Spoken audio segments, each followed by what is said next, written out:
Welcome to Life, Lessons, and Laughter with your host, Glenn Ambrose.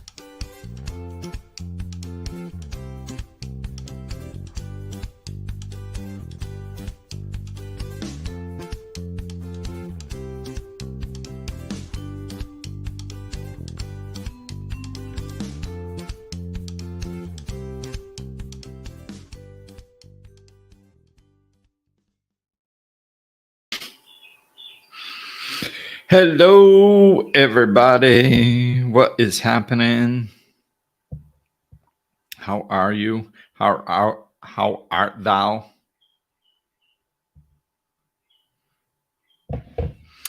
What is happening with everybody? Say hello. Join me.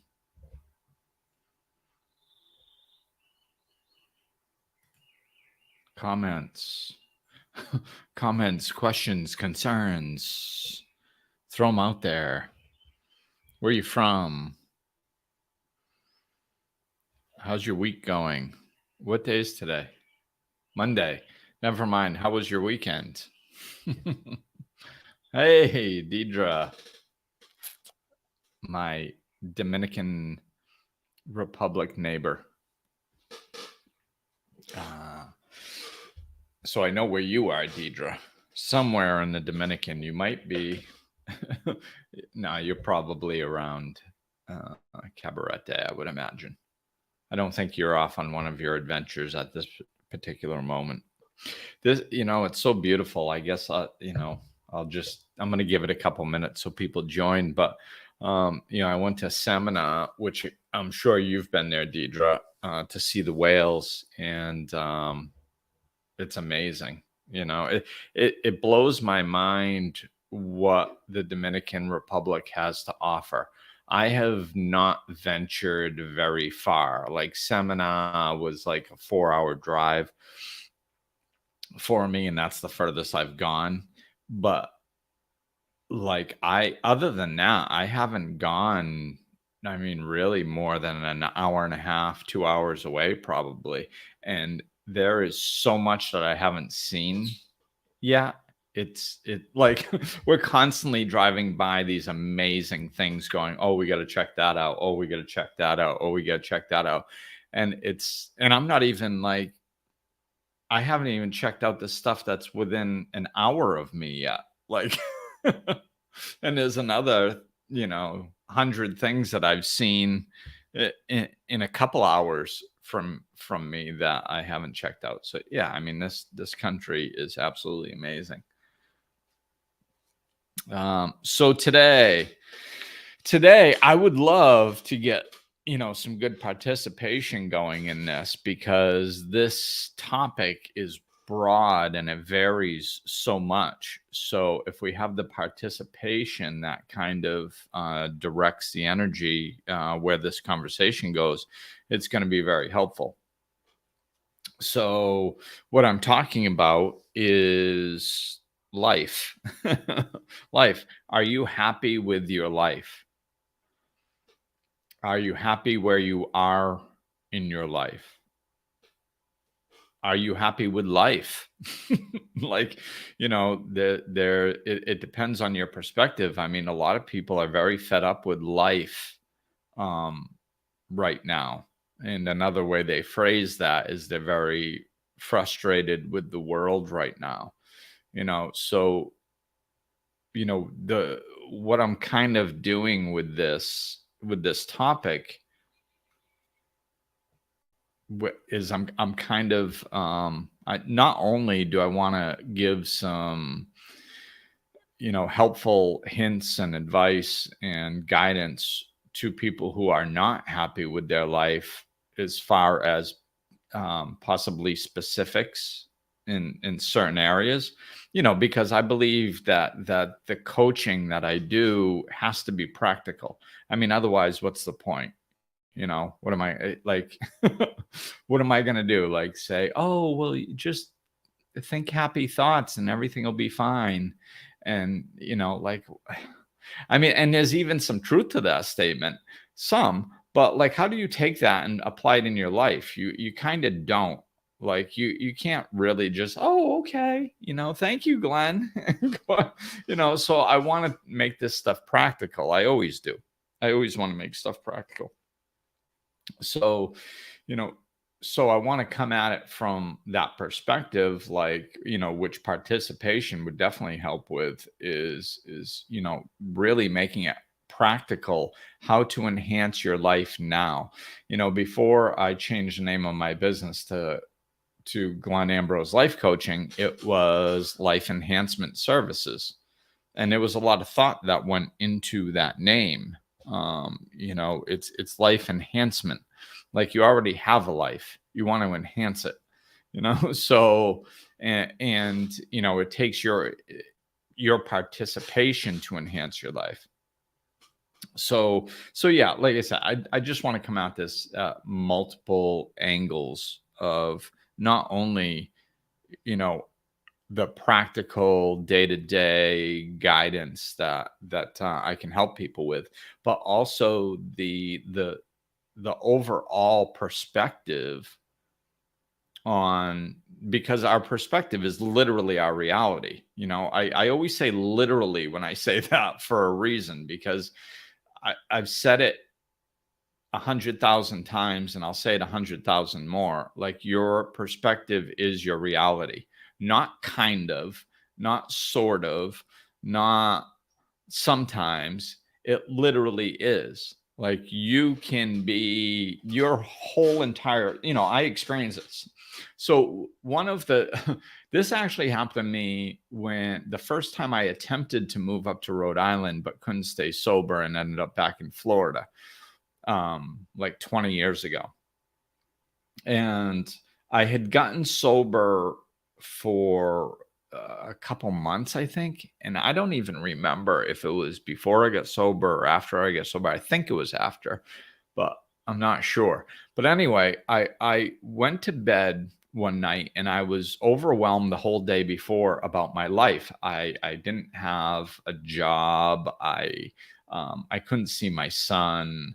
I was broke. Every area of my life was just falling apart. And I was overwhelmed and I was hopeless. And I fell asleep and I woke up the next morning and something shifted. And unfortunately it didn't stay shifted. But I woke up the next morning and I was like, what is going on? I looked out the kitchen window and everything was bright. It was brighter than I had never noticed, and the grass was greener and the birds were chirping, and I'm like, excuse me, I had all these heightened senses, and I'm like, what is going on? And then I felt this peace and this joy in my heart, and I'm like, what the heck is that? And then I started thinking about my life, and I'm like, what I was trying to understand what was happening to me. And I'm like, what's happening? What changed? I just woke up and I'm feeling all this hope and peace and joy. And what's going on in my life that I would feel this? And it dawned on me that nothing was going on to make me feel this. Like, I had gone to bed the night before having a particularly bad day, feeling particularly hopeless, which was a common theme, but really depressed. And then I woke up and I felt differently, and nothing had changed. Nothing had changed. I just went to sleep and woke up. So none of my problems were different, but I started going through all the problems that were bothering me so much the next day, the day before. And I started thinking, and I'm like, well, I don't have a job. Well, I'll get a job. I'm sure I can get a job. I've gotten jobs before. I've always been able to get a job. I can get something, make some sort of money. Then it's like, oh, I can't see my son. Oh, well, you'll figure out a way. You'll figure out a way. It'll work out. And I could feel that was true. It wasn't I wasn't like talking myself off a cliff, or I wasn't trying to convince myself of this stuff. I just knew it to be true. And like I said, everything unraveled later on, and I was, I was a mess for quite a while. Quite a while. I mean, less than a year, I think. Maybe another 6 months, ballpark. That I was a mess, and then I started getting sober again, and then I was still a mess for another 6 months. So it was probably another year before I actually really started going through the process and really awakening. But I still remember that because I had that experience, and it blew my mind that nothing had changed in my life, but yet I was at peace and I was content, without anything changing. It was like, how is this possible? And that was when I first started understanding that, like, our reality is based on our perception. Nothing. I mean, you can take. I think I'm a good example. I really do. This shadow is kind of annoying me. I'm gonna see if I can click this light on and get rid of it. So yeah, I think I'm a pretty good example of what's possible, just because I was such a mess. Like, I mean, I was an alcoholic that couldn't stay sober. My body was literally shutting down. Like, I was dying. Organs were failing. It was a major problem, major health issues. And I was, broke, homeless, no car, couldn't stay sober. I couldn't even keep a job at the end. I mean, even a crap job where I could drink on duty without them knowing, of course, but I could and not get caught. I couldn't even keep that job anymore. And it, just my son was 1,400 miles away. I had absolutely nothing. I was a pretty low bottom drunk for the most part. And, and, and then, within a year, my entire world turned around. Within 2 years, I was living actually a awesome, really good life. Seeing my son 5 days a week, living 5 minutes away from him in a different state with a job, making good money. Like, I mean, it was my entire world changed. Sober, So, I mean, if I can go from that, and I can experience, like, being at a very low bottom with everything absolutely horrible from an external perspective, and still experience either a moment of hope, or, of course, that's what I'm talking about right now, that moment of when my perception changed and I saw everything differently. That was cool. But also later on, when I actually shifted everything inside of myself permanently, and then lived a different existence within a year to 2 years completely, that's obviously an even bigger change. But it's, so if I can do this, I mean, who, you know this is, most of my clients and most of the people that know me don't try this because it's hard to get away with it with me. But a lot of people, when they're sucked into their problems, it's the terminal uniqueness that people fall into. They go, you don't understand. You don't It's like, oh, really? As soon as somebody says you don't understand to me, it's like, would you like to hear a few stories of my life? I don't understand. I don't understand. Really? Okay. And, of course, I haven't experienced every single difficulty in life. I've experienced my share. But, the thing that's important, especially with understanding, is that you don't have, like, suffering is suffering. Trauma is trauma. Pain is pain. Change is change.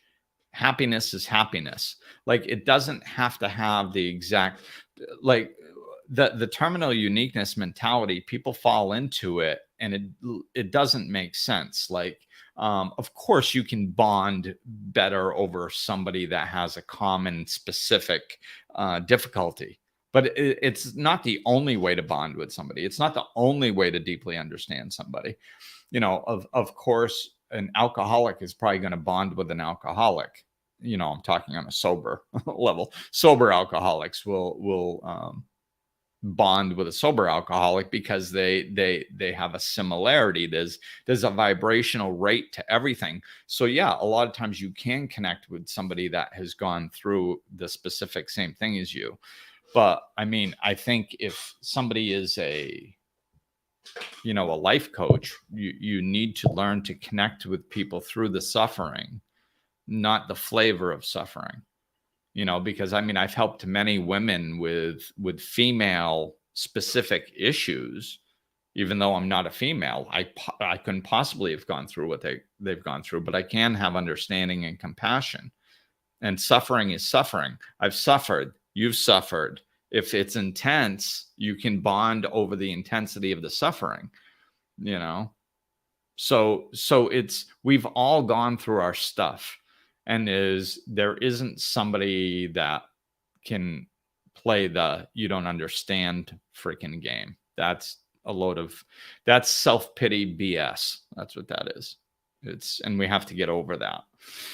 So, as you can see, these are tangents that I didn't know I was going to go off on. So Nicole, when I was asking if you're happy with your life, I saw your answer come through.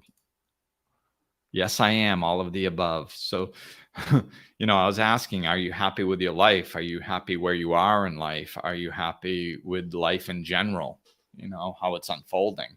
And Nicole says yes, which is, that is highly important. I mean, it's the most important thing. This is why I do what I do. Because to me, there's nothing deeper.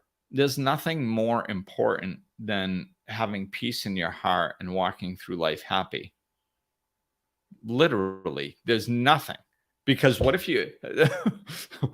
That's why I like it, because I'm an extremist. So I like the most extreme. If you can go deeper, that's where I want to go.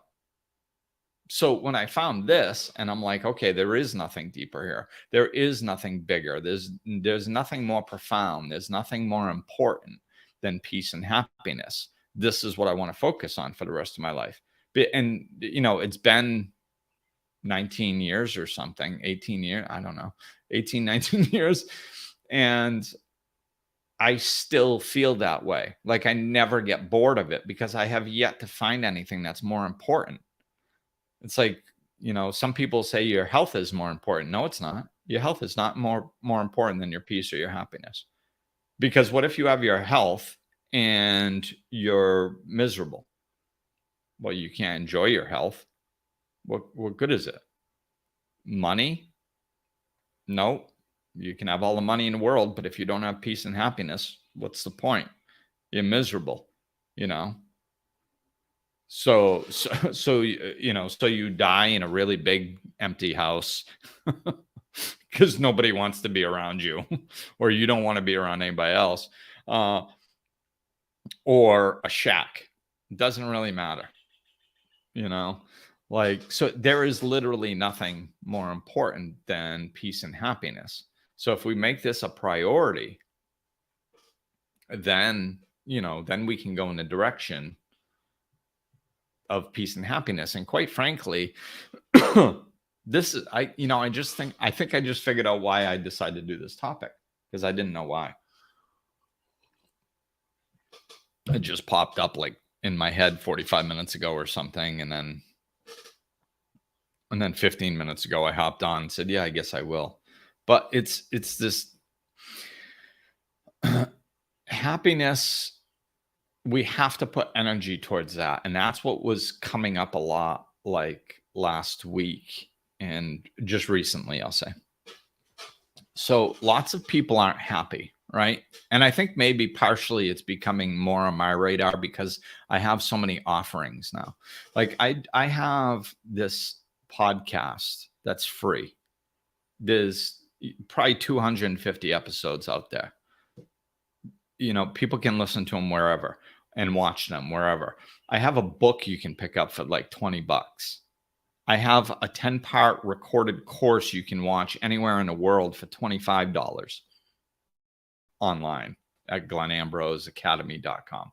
I've got a free social media platform where, one of the most common things I hear is that people want to connect with like-minded people and they don't like the negativity on social media. Well, I created a social media platform. You know what? Want to know how many people that are on there? Like 20. How many of you guys have heard me say it? Thousands. And there's like 20. So for me, what's getting clearer and clearer is because I'm offering more. I have group coaching starting next month, in April. And it's at a very low price point because I can do that with groups. So I'm trying to reach more and more people by all these different things that I'm doing with at price points from free all the way up to $400 a month, which really isn't much for to especially when you compare it to other life coaches. I keep that price point fairly low, and it's for a reason because I'm more focused on helping people. I'm not trying to make $1,000 a month off one person, whatever. I just want to help people. So but the price points are out there. The options are out there. And when I put them out there, most often people do not hop on them. And I'm seeing this more and more because I'm offering more and more stuff. And there's hundreds of thousands of people that are following me all over the world on all different platforms.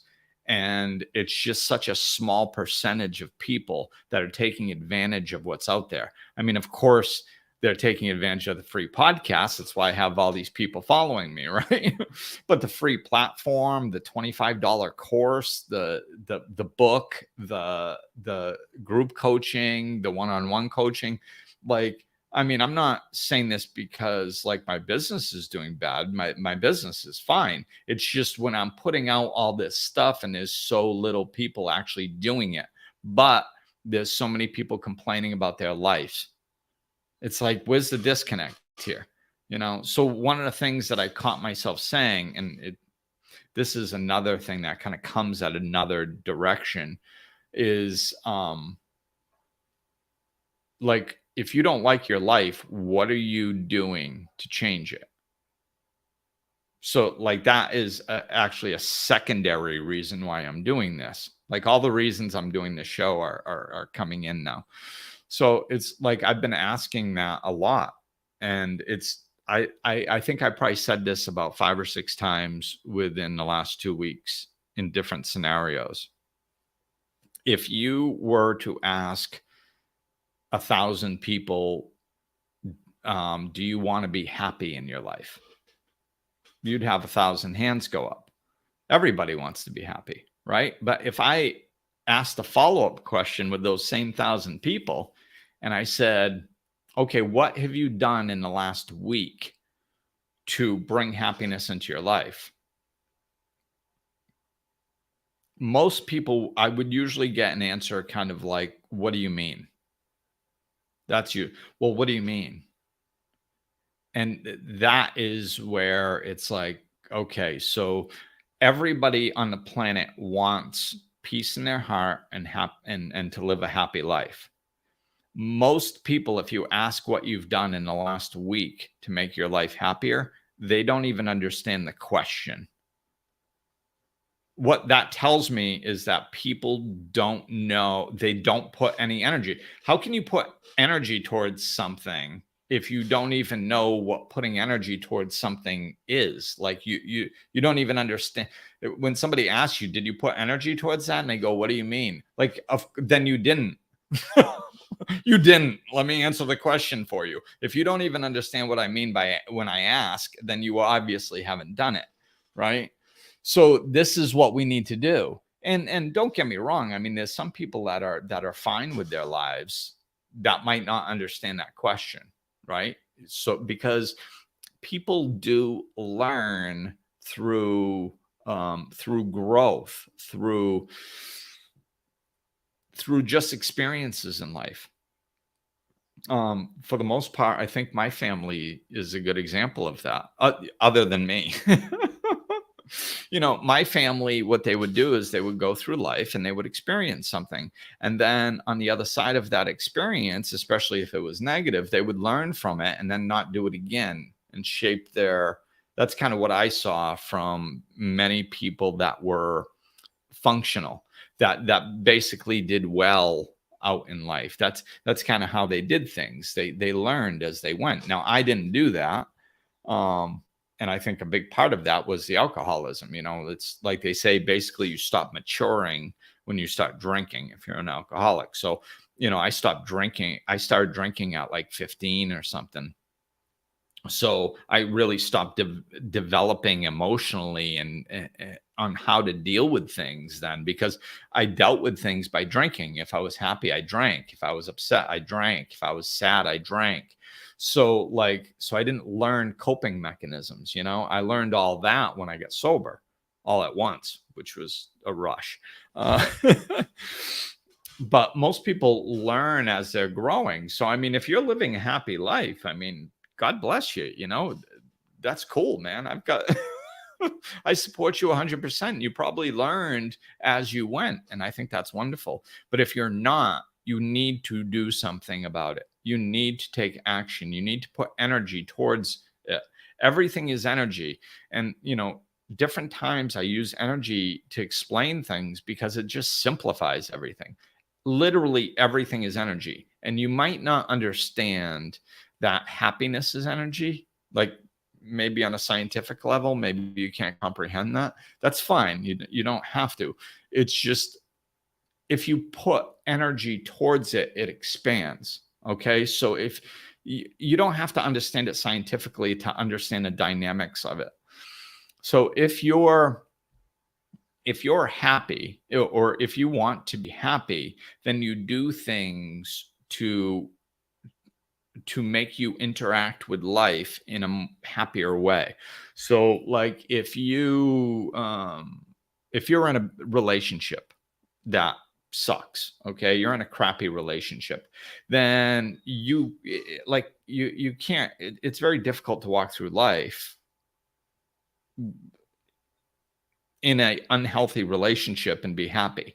At some point, it's going to need to either get healthy or you're going to have to leave it. I mean, and most times there's work for the person to do on themselves before leaving the relationship. And then sometimes that work they do on themselves actually bleeds into the relationship, and the relationship starts getting better. And then all of a sudden they don't leave it. But whatever, there is energy that needs to be put forth. Right. So at some point, if that relationship doesn't get healthier, then you need to leave it. You're like, you can't live 40 years in an unhealthy relationship and expect to be happy, just because what you're doing is energetically, what you're doing is you are feeding yourself the energy that you are not worth a being in a healthy relationship. You are not worth leaving something.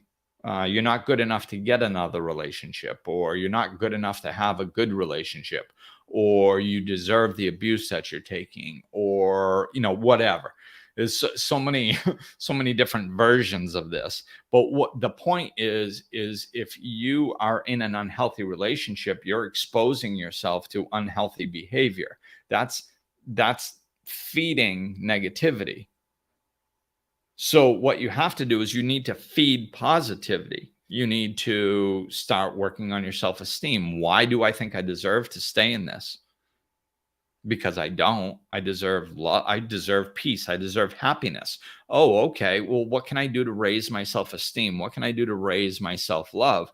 I can buy myself flowers once a week. I can go to the steam bath. I can take a walk. I can read a book. I can go on a spiritual retreat. I can whatever. There's all kinds of things. It doesn't matter what you do, as long as you enjoy what you do and you do it out of self-love, then your self-esteem starts raising. And then all of a sudden, so that's energy. That's putting energy towards your own happiness. What do I like? What's going to make me feel better about myself? Well, if I like taking baths. Okay, cool. Now turn that into an act of self-love. Well, how would I do that? By putting loving energy into it. What does that look like? Well, so instead of just taking a bath, what you do is you center yourself before, as the water is running, you go, I'm taking this bath because I love myself. I'm taking time out of my day because I love myself. And you can do this with a 5 or 10-minute meditation. You can do this before you read a book or before you sit still, or you can do it with anything. This is an act of self-love. I love myself, so I'm taking time out of my day to do this for myself because I love myself. And try feeling it. And then you take your bath. And then after you're done, you get out and you go, okay, that was an act of self-love. That felt good. That was nice. I'm glad that I did that for myself. And I'm glad that I did it out of love, out of self-love. That is energy. What else is it? Like, it's not saying the words isn't doing it, because if you just say the words and you don't at least try to feel, I understand in the beginning it might be hard to feel. So sometimes you got to say the words and try to feel for a while, and then eventually you'll start feeling it, feeling the actual love inside of you. And what is love passing through you? It's energy. It's a sensation. Everything is energy. So this is what I mean. We have to put energy towards our own happiness. And it can look like absolutely anything. But most people don't do it. Most people spend, 8 to 10 hours a day working. That's money. And then they spend time eating, and they spend time driving, and they spend time watching TV and whatever else, and scrolling on social media. And we have 24 hours in a day. If we sleep 8, that leaves 8. Well, if we work 8 and we sleep 8, that leaves 8. So what are you doing with those 8 hours? Can you take 1 a day? No? Okay. How about 30 minutes a day? How about 10 minutes a day? Just 10 minutes a day of you focusing your energy on trying to do something that is going to better your life, bring more peace into your heart, like meditating, or slow down your mind so it's not constantly going and driving you crazy. What can you take 10 minutes out of your day? Out of 24 hours, if you can't take 10 minutes and then you have the audacity to go bitch why you don't like your life, zip it. I want to hear it. Go do something. We are the biggest victims. My God, it's that's my freaking trigger. Like this Will Smith thing with the freaking Oscars last night. It's, slapping Chris Rock. Everybody's talking about it all over social media, and everybody's judging him for it. Either saying, oh, yeah, he stood up for his wife, so that's great. Or, oh, that's physical violence. That's horrible. It's like, we're so judgmental, Like, hey, do I think he should have slapped him? No, it's physical violence. You don't go around slapping people. I mean, be an adult. I get it. Do I understand why he stood up for his wife? Absolutely, man. You love somebody, you stand up for him. If that was me 20 years ago, I probably would have done worse, but I'm not that person anymore. So I'm not going to physically attack somebody, And then, I believe he addressed it and stuff after, where he was crying and everything. And it's like, yeah, love makes you do crazy things sometimes. Sometimes we lose our heads. Like, I'm a freaking life coach, a spiritual teacher. People come to me for guidance all the time. That doesn't mean that I don't get irritated and, act out sometimes in ways that are inappropriate for a particular situation. This still does happen. It doesn't happen very often, and it's usually not that extreme, but it happens. I was being pushed to go to another level back in like January or something, and I acted out in a very inappropriate way and unleashed on somebody verbally. Wow. Like, I did that. Yeah, I did it. I lost it for a few minutes. I did. It happens.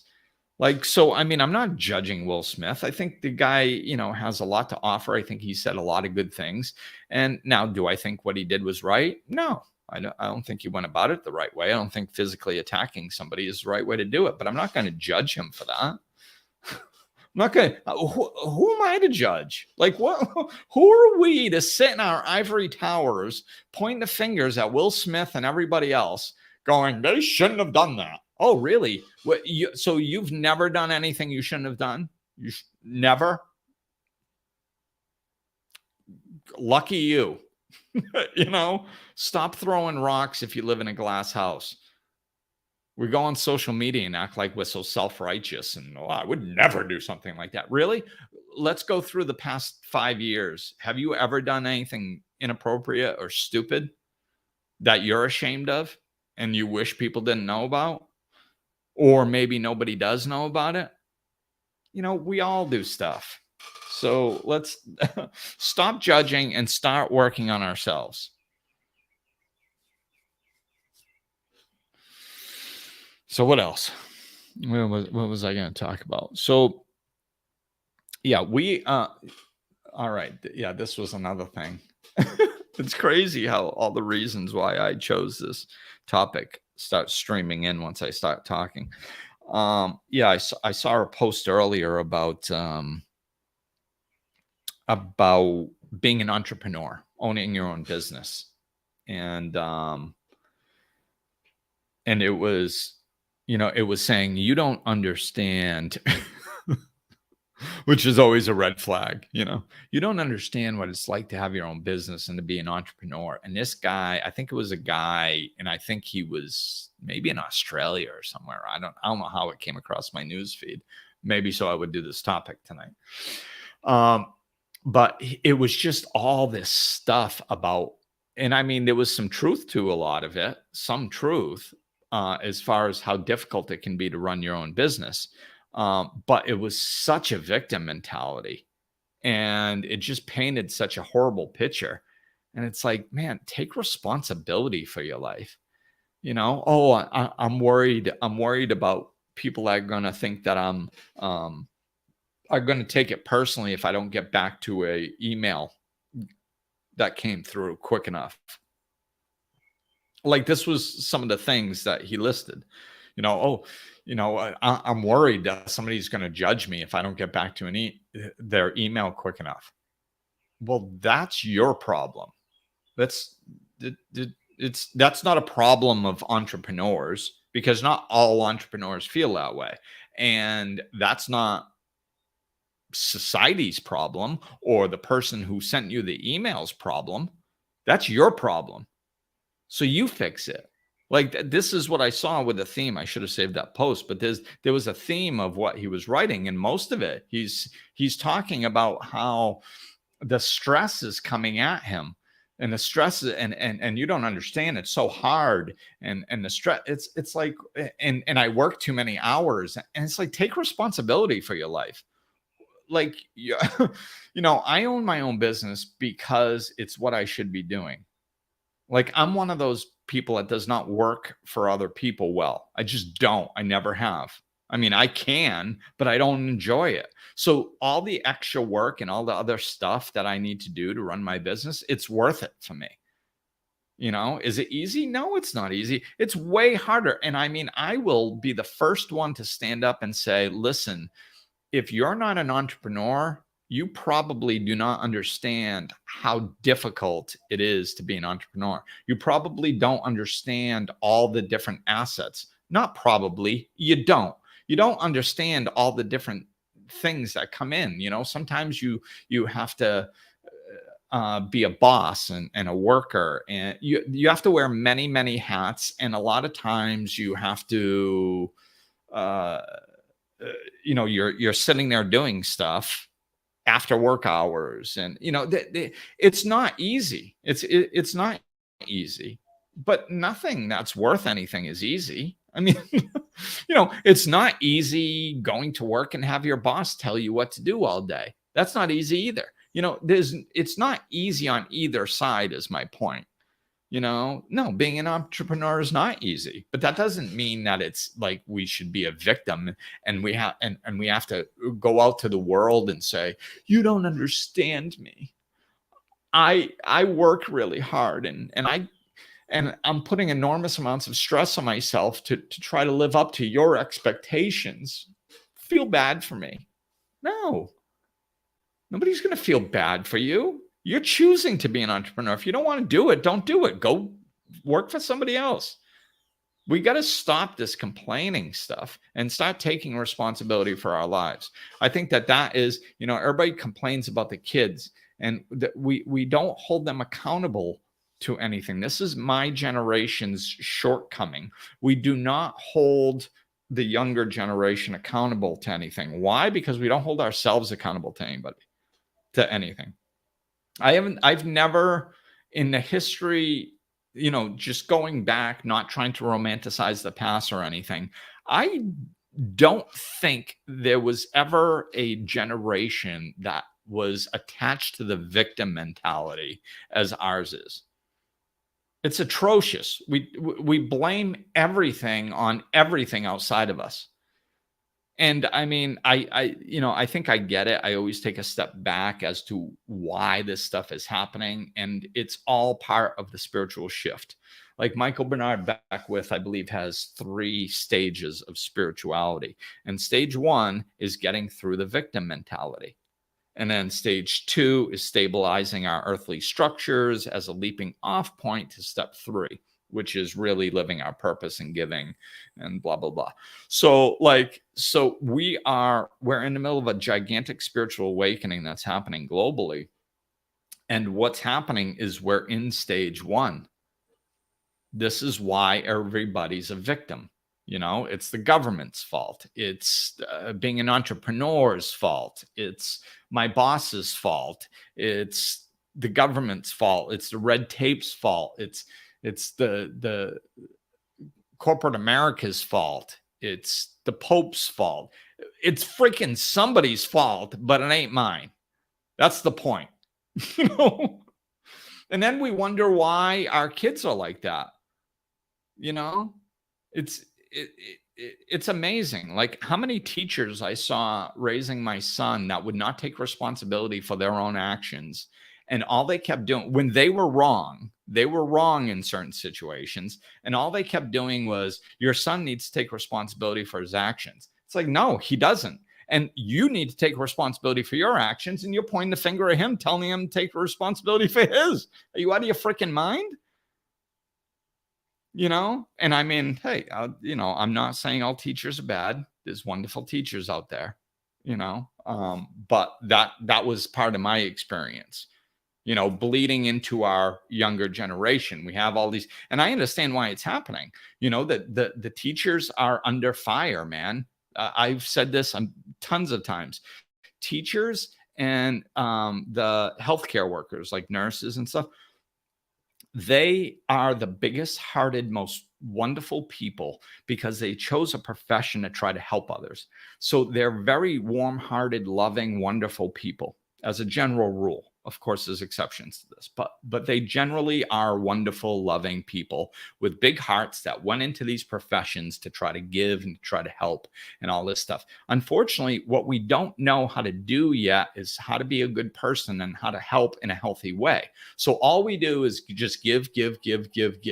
And then when the boss comes down on you, or the government comes down on you, or the structures come down on you, they don't know how to set boundaries, because they're more about people pleasing and just going through life trying to be kind and loving and warm, because that's their nature.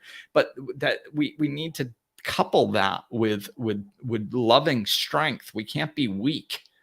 We can't let things push us around all over the place and then blame everybody. So what happens is some of these people, not all of them, some of them get barraged by parents, and my kid did some stuff wrong. And when he did, I did have him take responsibility. But there were times when the teachers were wrong and the administration, and they wouldn't take responsibility. My kid did take responsibility and they didn't. That's my point. Because what it is they're too busy defending themselves. Why? Because they're always constantly under attack. They're under attack from the administration. They're under attack from the parents. They're under attack from the kids. I get all that. But you want to know what isn't going to change it? Sitting down going like this and defending. You know, there's always like, who do they make movies out of as far as teachers go? Do they make movies out of teachers? Do they give a bunch of awards to teachers that sit there and let everybody walk all over them and then blame everybody else? Do they do? No, they don't. They make movies and they give awards out to these teachers that are strong and stand up against the oppression of the administration or of the parents or of the kids. You don't have to allow a child to treat you like crap. That's a load. Nobody. I don't allow kids to treat me like crap. I still don't. And I don't give a crap if it's my kid or not. If somebody else's kid is disrespecting me, I'm not going to allow it. And if their parent has a problem with that, I don't care. I really don't. So I'm not going to stay on this any longer because it's a whole subject in itself. And I know that there's a bunch of people getting triggered out there. You don't understand, Glenn. No, what I do understand is that if you expect to be happy, so this is an extreme situation. So I'm going to use it as an example. So like what I just described was a very difficult situation. I will agree that it's difficult. I will agree that teachers do not have an easy job and they have lots of pressures coming at them. I already said that. I agree with that. But what I'm saying is there's a dynamic, okay, that works, and there's a dynamic that doesn't work. Playing the victim doesn't work. Setting boundaries does. Period. Now, it doesn't matter that in a teacher's scenario, it's hard to set boundaries. Yeah, but it's hard and it's not easy because we have lots of, so it's hard. Well, you still have to do it. Like, that's not how the world works. Okay. If we want happiness in our life, we have to understand how the world works and then do what it takes to become happy. Right? That's very simple and straightforward.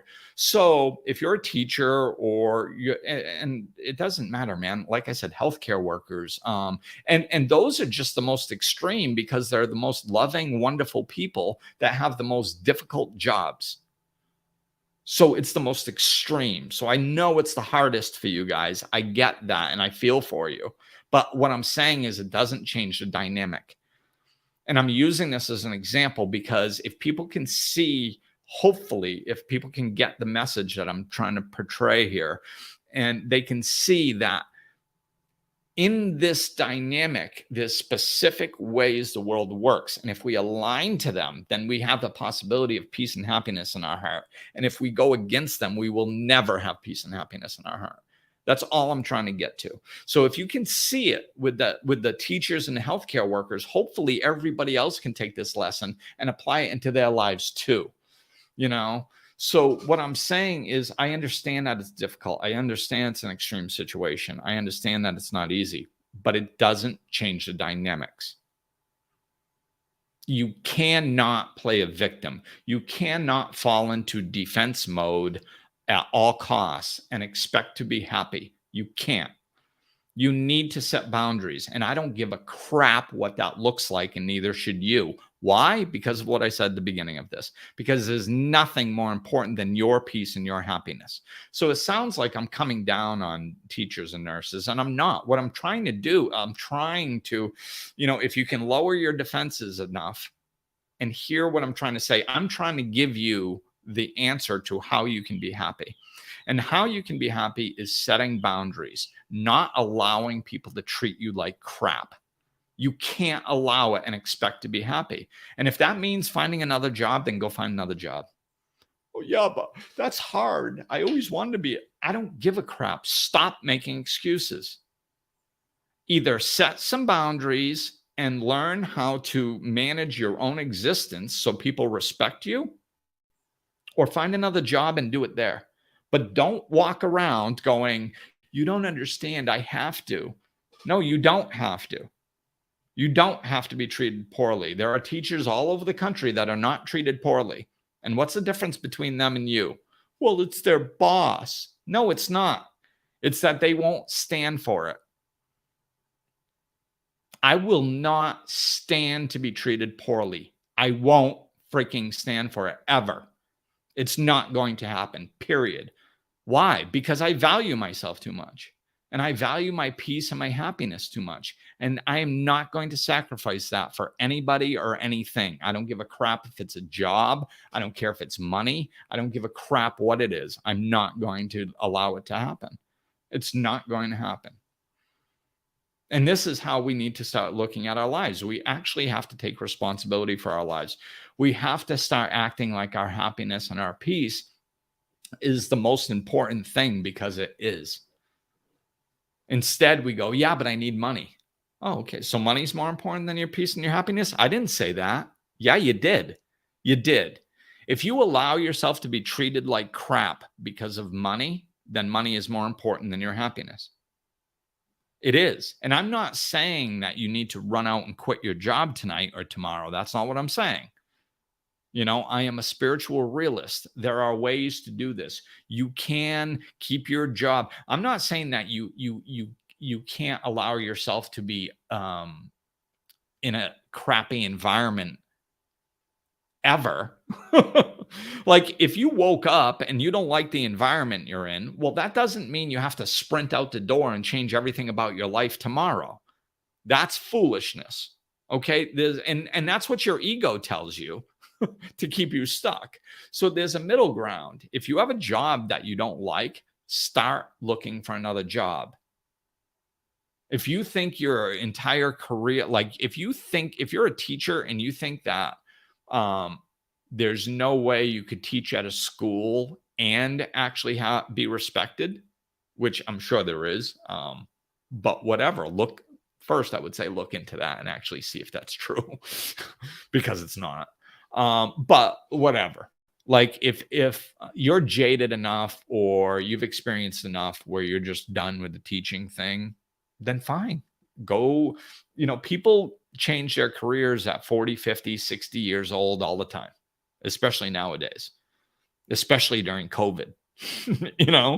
So get some training, start an online business. There are variables. If you put your happiness and your peace at the top of the priority list, you'd be amazed at what starts falling underneath. If you just say, I'm not going to be treated poorly anymore, and I'm going to do whatever it takes to get out of here, and you still start looking at options. Hey, I'm going to start reaching out to other schools. Do you like your job? No, everybody hates their job. Okay, well, is there something that I can do where I can start setting boundaries and start chipping away at this? Maybe I'll take a year and just start trying that and see if I can make any ground. I mean, it is, if people have treated you a certain way for a number of years, it's going to take a little while to change that. So start learning how to set boundaries and start setting boundaries.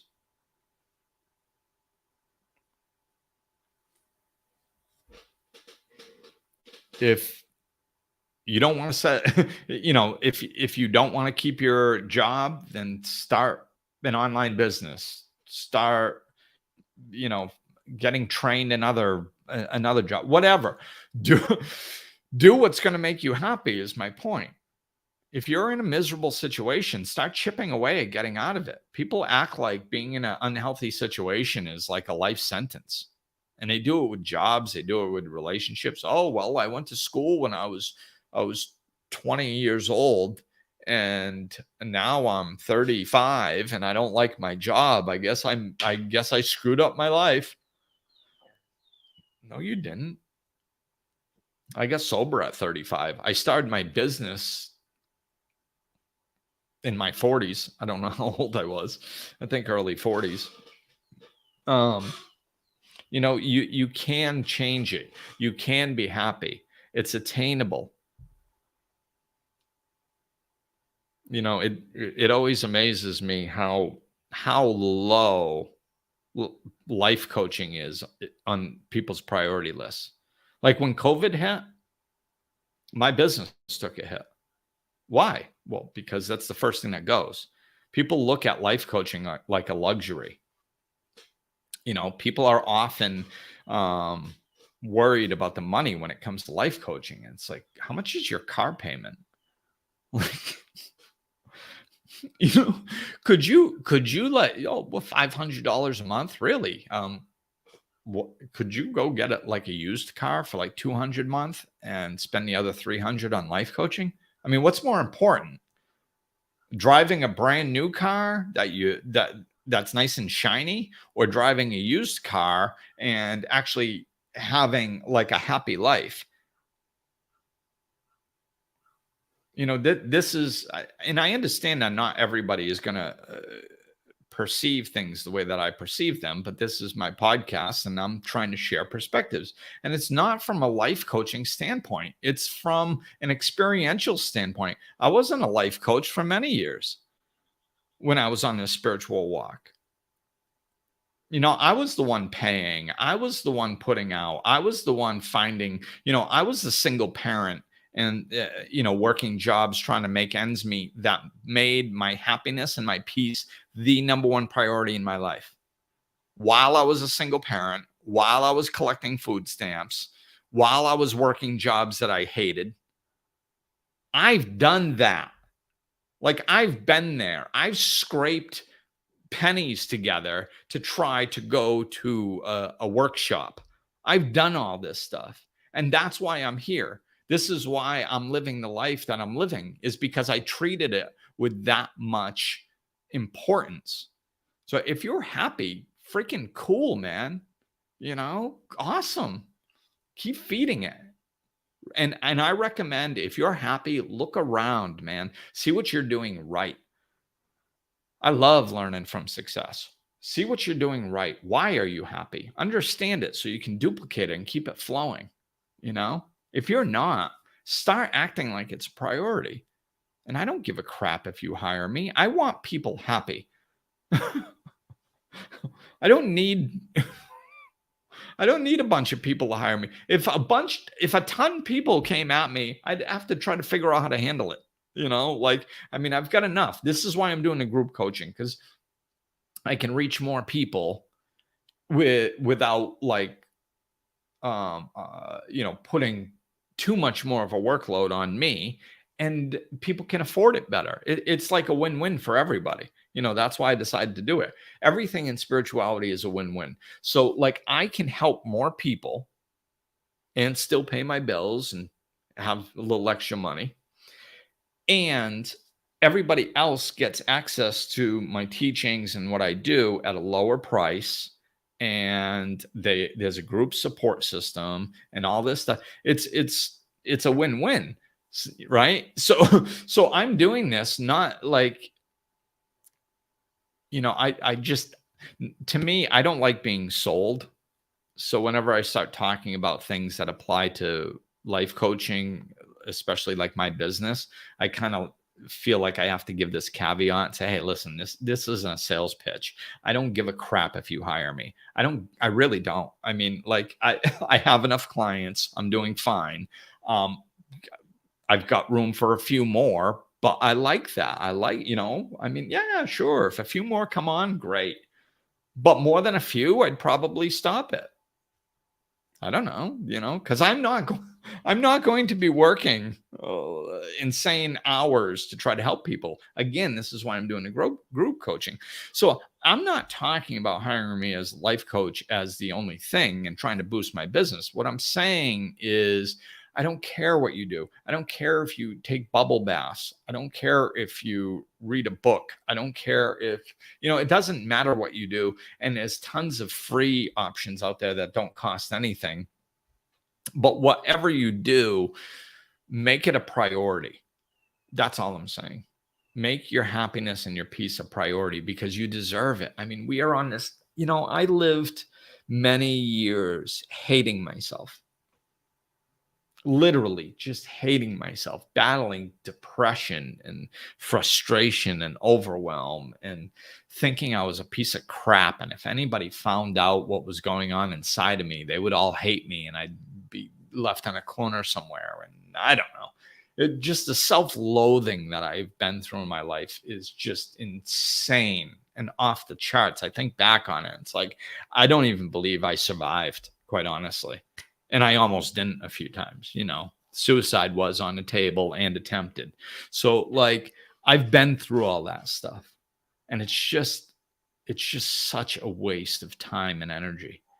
It really is. We have our life, and if we start taking responsibility for it, then we have more control over our lives than we realize. But we have to start taking that control. We have to stop feeling like a victim. We have to stop feeling like we're stuck. We have to stop feeling like what's wrong with our lives is external, because it's not. It's internal. It's internal. We have to do the work inside, and then we'll start having the strength and the audacity to start changing the external circumstances if necessary. That's how it works. But we're all waiting for the rest of the world to change. Well, people are jerks. Oh, so is that your recipe for happiness? Like, you're going to wait until the rest of the world stops being a jerk? Like, you're going to wait until everybody else works on themselves and there are no more jerks left on the planet, and then you'll be happy? That's a really crappy formula to bring happiness into your life. It's not going to work. So there's only two options. I mean, we are in the world of yin and yang. So if it's not the external, if you can't control everything outside of yourself, which you can't, and if you can't control that and set that all straight so you get to be happy, well, then there's only one other option. And that means instead of trying to deal everything external, you deal on everything internal. And you learn new ways. You learn how you are in control of your own experience. You learn how to set boundaries. You learn how to shift your perspective to see things at a different way that are more empowering.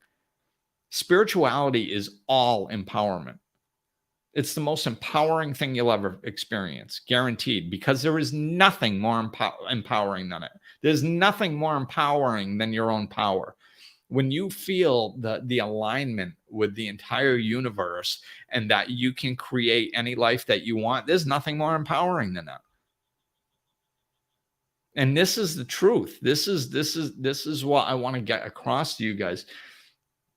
You have control over your own experience. All the things that you think are keeping you stuck, they're not keeping you stuck. You're keeping you stuck. And I don't give a crap what it is. There's a way out. There's a way out of everything. There's a way through absolutely everything. Like I said, most people don't have a story as extreme as I have.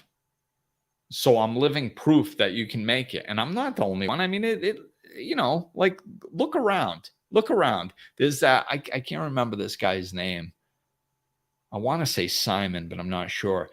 But there's that motivational speaker who has no arms and no legs. I mean, have you seen this guy? This guy's freaking amazing. I mean, amazing. And he's wonderful at motivational speaking and getting his point across. And you see a guy like this that just, like, I mean, how can the guy's got no arms and no legs. I mean, if somebody wanted to sit around feeling bad for themselves saying, yeah, but you don't understand, he would be the guy, but you get guys like that and women like that stand up and go, you know what? No, I'm going to make something of myself, and I'm going to make my life the way that I want it.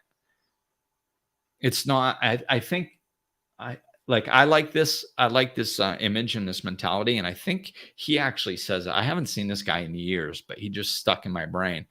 And I think he might say the same thing. It's basically the cards you're dealt. These are the cards you're dealt. So, like, you got to figure out how to play them.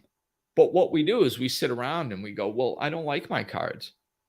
I don't like the fact that I didn't have supportive parents, or I don't like the fact that my parents died, or I don't like the fact that I didn't have any siblings and I was an only child, or I don't like the fact that I didn't have any friends in high school, or I don't like the fact that I peaked in high school, or I don't like the fact that my job has a bunch of red tape and administration comes down on me, or I don't like. Everybody's got stuff they don't like, man. Everybody has stuff they don't like. So, like, what what we need to do is stop complaining about the cards that we're given and start playing the cards. Start learning how to play the cards we are dealt to the best of our ability. And you can do so much stuff. Oh, wait. Cindy said this guy's name is Nick. She saw him live, that speaker I was talking about. So yeah, check him out. And maybe somebody can even post in the comments, like Google it, who he is or something, and Google a link to his YouTube or something. But so feel free to do that, somebody. But yeah, we have to play the cards we're dealt instead of whining what cards we have. You know, like you can turn anything into a winning hand. That's the I know, you know. So we got to get out of that victim mentality, and we have to start putting energy towards our happiness. You know, you're not a victim of your circumstances. You're a victim of your perspective. You think that you're a victim of your circumstances. That's the problem. You are not. You know, I always tell a story. I'll probably wrap up on this. I always tell a story about like how my when I had the 3 jobs after I woke up spiritually and before I started my business, all 3 of my jobs said that there was a mandatory meeting at the time that I was supposed to be spending time with my son. And I said no to all 3. So no, I won't be there. And they're like, yeah, but it's mandatory. I said, no, it's mandatory that I'm going to spend time with my son because that's my priority. So it's mandatory for me. I'm not giving up on, I'm not doing that because my boss said that it was mandatory. And not once did I get in trouble. Not once. I mean, they threatened, oh, you could, you know, we could fire you. Yeah, you could. You can, I mean, they have the right to fire me. They could have, but they didn't. This is what I mean. When you stand up for yourself, see, this is what people do is this is why I use that example is people come to me all the time and they go, well, I have no choice. You go, yes, you do. You go, no, I don't. My boss said it was mandatory. It's like, so what? My boss said it was mandatory too. And I said, no. Oh, so you got fired? No, I didn't get fired. I was a good worker. Why are they going to fire me over something like that? And it's probably illegal. Like, they can't force me to go to a meeting, especially that's, you know, that's unpaid after work hours. Like, you know, it's probably illegal anyway. People, these companies do all this crap that's illegal and they know it's illegal, but they just act like you have to. And then everybody goes, well, they said I had to, so I guess I had to. No, you don't. And you want to know why so many businesses do this? Is because all the people feel like victims and they sit around and they go, oh, I guess I have to. Well, we have to. They said we had to, so we have to. And then they do it. And then they're like, see? Well, no, if if people started standing up and going, no, I don't have to, and I'm not going to, then the companies wouldn't do that. Why? Because they're not going to fire all their good workers, especially nowadays. They can't afford to fire you. So they're not going to run around firing a bunch of people because they want to have they want them to do things that are illegal and then probably get sued afterwards. It just doesn't make any sense. And nobody thinks it through. They just do it. They go, because they said so. And they're my boss. Hey, and I'm telling you, I am a spiritual realist. I preach the dynamics of boss-employee relationship. I'm constantly telling people, hey, if you don't like the way things run, then you either need to find another job or you need to do what it takes to get into the boss position or, you know, start your own business, whatever. But you have to understand your place in the dynamic in which you work. So as a general rule, I'm the one that's saying, hey, if the boss just tells you to do something, you got to do it and stop resisting it. Just do it. That's your job. Suck it up and do it. Yeah. If it's in your job category and that's what you're supposed to be doing, yes. Your little resistances to every little thing, because you don't see it that way, is a load of crap, and it's a waste of time, and it's just resistance causing you suffering. So let all that crap go. I'm talking about the big stuff that you shouldn't be doing. The big stuff you shouldn't be doing, you can draw the line and say no. And, I also understand from a spiritual realist perspective that, I think, like, when I was doing this, my son was my number one priority. It was a non-negotiable for me. So losing my job in order to spend time with my son was a 100% yes for me. I didn't have to think about it. There was no debate, nothing. I would have done it in a heartbeat. And that's why I responded the way that I responded. I understand that not everybody's in that situation, and not everybody understands that. I always knew that I could get a job doing something to at least get a studio apartment somewhere. I always knew that about myself because I had done it when I was drinking right up until the end. Up until the last 6 months or a year, I always was able to support myself. So I figured if I could do it drunk, I could do it sober, So I had that confidence that, like, I wasn't going to let a job get in my way. I understand that not everybody's there. So you have to take this advice or this guidance, like, and apply it to your particular scenario. Like, if you got to go to a couple meetings because you went to 30 of them and your boss is a major jerk, and it's going to take you a while to shift this either relationship dynamic at the job, or find another place to work, or another career, or start your own business. If you have to take time to put up with some BS until you can work through stuff, then cool, I get it. I'm not running around implying that people should quit their jobs or even necessarily risk their jobs just because I said so on a freaking podcast. I'm not saying that. We have to think these things through, and we have to understand what we're willing to lose and what we're not willing to lose and where we are. But there's always something we can do where we are. That's my point. And if we keep working on our self-love, where we are will continue to expand. So maybe you need to just start working on your relationship with your boss right now and exploring other job options. Maybe that's what you do. Right. So that way you don't risk your income in any way, and you can start chipping away at this stuff.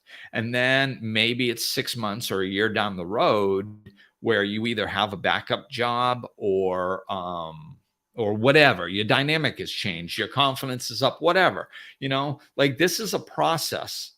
Most often it's a process. Sometimes people rip the Band-Aid off in one shot, hey, I don't usually recommend that. If it's somebody I'm coaching, I try to do the realistic, the spiritual realist way, and kind of walk them through gradually so they don't experience these huge, earth-shaking difficulties, like getting fired and not knowing how you're going to pay your rent. I walk through my clients through ways of doing things so they don't have to go through that scenario. But some of you are extremists out there, and you're just going to be like, hell yeah, and stand up to your boss and get fired. Hey, if that's what you got to do, some of you probably will do it. And if you do it in the right energy and you stay with the right guidance, you'll be supported. You'll get another job. It's going to be okay. I did that for a different reason. I wasn't standing up for myself in that way. I was just saying, I can't work at this job anymore because I don't like it. So I went and jumped into a job that I really hated and couldn't do, and I didn't think it through, and it was a really bad choice. And then I had to leave that one. So I went through like 3, 4, maybe 6 months without a job, trying to figure out how to pay child support and keep a roof over my head. And I had no money coming in. That was real. That was very difficult. That was probably about 17 years ago. And this is why I don't teach that. Because mine was kind of a mistake and stuff, the way I did it. But just quitting a job, even though I needed to, I don't usually recommend that way. There's an easier, softer way, a more gradual way you can do things usually. So make your happiness a priority. Lean into it. Check out all the stuff that I have on that new platform. But make your happiness a priority. Lean into it. Act like it's the most important thing in your life. And because it is. And I don't mean that you need to do it 8 hours a day and not work 8 hours. Even if you take, most people will notice a difference in 10 minutes a day. If you're doing 10 minutes or if you can set aside 30 minutes or an hour, if you can set aside 1 hour a day for your happiness, I swear, I bet you in less than 3 months, you will notice a gigantic difference. Quite possibly just doing it on your own. But this is like, sometimes people talk, oh, I don't know, a life coach. Well, geez, that's twice a month. I'm kind of busy. Like you can't figure out how to take 2 hours a month for your happiness. And I have to like explain this to you. Like, no wonder why you're not happy. If it's difficult to take 2 hours a month to work towards your happiness, you're heading in the wrong direction. So try to take some time for yourself. Lean into your happiness, make it a priority, and I guarantee you it will pay off. And if for some reason you need some help with that, let me know. So, all right, best wishes to you guys. We are heading in the right direction. It's more of us are waking up to this stuff, more of us are listening to this stuff, and more of us are making happiness a priority. So please lean into it. You deserve it. The time is now, and you can do it. All right. I'm gonna cash out, and I will most likely see you guys next week, if not before. Peace. Looking for more? Check out over 200 episodes of Life Lessons and Laughter, or click the link in the description of this episode to connect with Glenn directly.